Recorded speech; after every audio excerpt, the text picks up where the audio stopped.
Hey, Michael Dermer here from The Lonely Entrepreneur.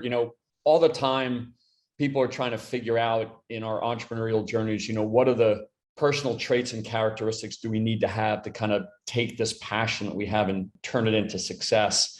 And so I wanted to lay out, four of what I believe kind of critical traits are for an entrepreneur to really increase those chances.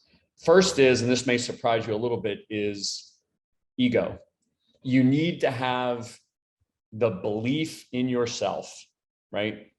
And a lot of times ego is associated with a negative, but having an ego is not about arrogance. Having an ego is about having a steadfast belief in your vision that doesn't waver.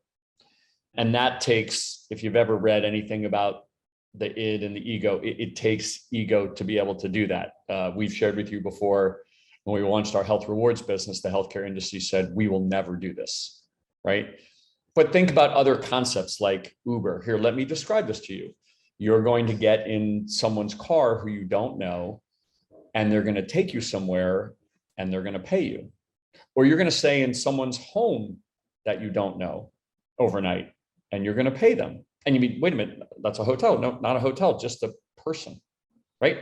Those ideas like Uber and Airbnb are now prevalent parts of our society. So does rewarding people for being healthy, right? So you've got to be able to have this kind of steadfast belief in your vision. And to do that, you have to have the ego to be able to do it, okay? But remember, ego is not arrogance.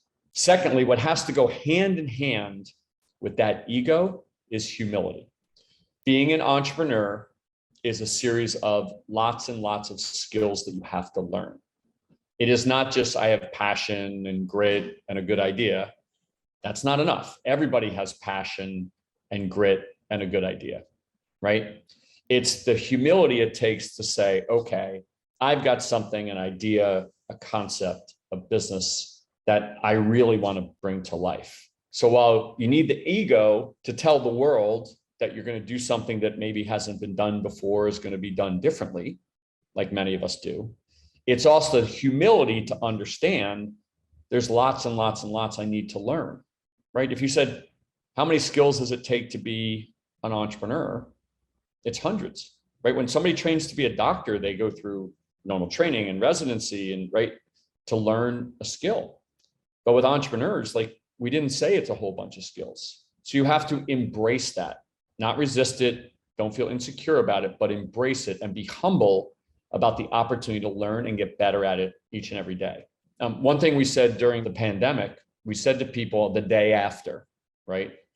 In the beginning of it in March of 2020, we said, right now things seem really bad, but you will develop skills during this time that you did not think you could develop.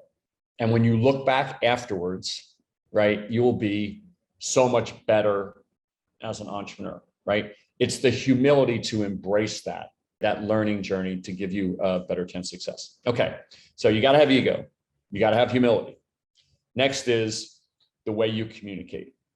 You have to communicate in a way that is, in a single word, compelling. You've got to be able to communicate to customers. You've got to be able to communicate to investors. You've got to be able to communicate to employees. Because remember, you really want your customers. You really need your investors. You really have to attract employees that maybe you can't afford. It is your ability as the leader to be compelling that will reduce the time it takes to close sales, accelerate your fundraising process, get people to join your company that maybe wouldn't join your company. Okay. And what goes with being compelling is being clear and concise. And I want to really focus on the concise part, because a lot of times as an entrepreneur, we give birth to this thing. And when we give birth to this thing, we know everything about it. And all those details that come from the minute you had this idea, right, to the minute it came to life are etched in our being. And so when somebody asks for communication about something, we tend to, as we like to say, let the air out of the balloon. The balloon's full with air and the air goes, shh, it needs to go somewhere. That's not your job.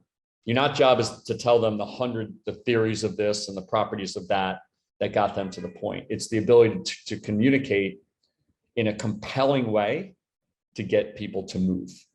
So for example, when we started our healthcare rewards company, we wanted all the big health plans, Aetna, Cigna, United, the Blue Crosses to respond to us. But as you can know, as a small company in healthcare, that's really hard to do.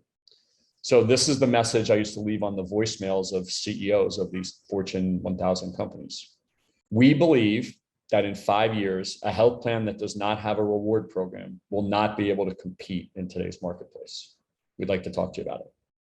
And I had 7 of 10 CEOs get back in touch with us. It's got to be compelling.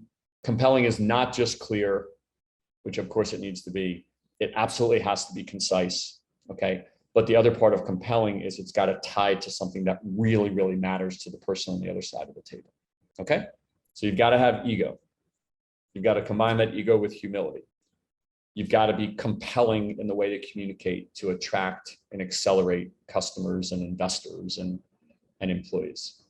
And finally, you have to embrace the idea of creating a plan, right? So many times the excitement and the energy and all the things that makes it beautiful to see an idea come to life make us forget about that almost everything only translates if we can execute it. The last thing you want to do is to be sitting there 5 years later with this idea that was not only meaningful to you, but important to the world, and have it not come to life because you don't embrace building a plan around it, right? And I know that sounds so counterintuitive, right, to the entrepreneur. But if you want to bring your vision to life, you have to do it. So I'll give you an example. Let's say you really care about a charity, and that charity is super, super important to you, and that charity needs $50,000. And you decide that the best way to do that is to have an event, and you say, okay, go. Well, what does that look like? It's, well, I need somebody that's going to help me with the food and somebody that's helped me with the venue. And I'm going to build a little team of volunteers, and I'm going to build a plan that says on this day, we're going to do this. And on this day, we're going to do this. And this person's responsible for that. And this is how we're going to measure it, right? Like all that non-sexy stuff.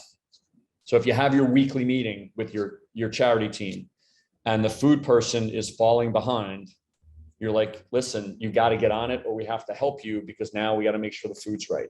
Okay. So this whole non-sexy part of entrepreneurship around building a plan, a financial plan, goals, priorities, right? All these things are absolutely critical to bringing your vision to life. Okay. So you got to have ego. You got to have humility. You got to be compelling, right, in your communication. And you have to embrace the idea of creating a plan, even if it's not you that creates a plan. If you're like, I don't know how to create a plan. I'm a physical therapist. I don't know how to create a plan. You might know how to create a plan for physical therapy. Well, when you create that plan, it gives you a better chance of success of your patient getting better. Okay. You have to embrace and not resist the idea of creating a plan. As you know, we take the job of trying to help everybody turn their passion into success very, very seriously. As many of you know, we've been through it, and it's what led to the creation of Lonely Entrepreneurs. So we hope that these 4 characteristics are ones that can actually give you a better chance of turning your passion into success. So thanks for listening.